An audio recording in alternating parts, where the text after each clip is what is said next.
শীতকাল মানেই কি সর্দি, কাশি আর গলা ব্যথা?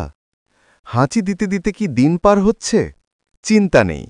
আজকের ভিডিওতে আমি আপনাদের এমন একটি শক্তিশালী ঘরোয়া টোটকার কথা বলবো, যা মাত্র একবার খেলেই আপনি আরাম পাবেন।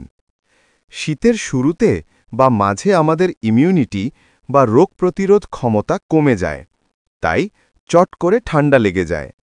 এর জন্য গাদা গাদা ঔষধ না খেয়ে রান্নাঘরের সাধারণ কিছু উপাদানই যথেষ্ট।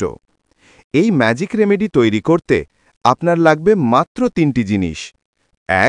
1 চামচ আদার রস, 2 1 চামচ খাঁটি মধু এবং 1 চিমটি গোলমরিচ গুঁড়ো।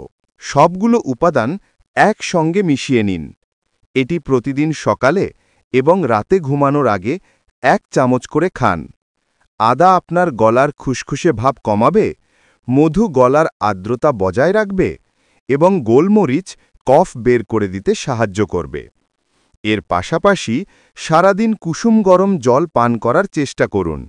আর যদি নাক খুব বেশি বন্ধ থাকে, তবে গরম জলের ভাপ বা স্টিম নিতে পারেন। বন্ধুরা, এই শীতে সুস্থ থাকতে এই টোটকাটি অবশ্যই ট্রাই করুন। ভিডিওটি কাজের মনে হলে লাইক দিন এবং আপনার বন্ধুদের সাথে শেয়ার করুন, যাতে তারাও শীতে সুস্থ থাকে। এমন আরও ভিডিও পেতে চ্যানেলটি সাবস্ক্রাইব করতে ভুলবেন না। দেখা হচ্ছে পরের ভিডিওতে। ভালো থাকুন।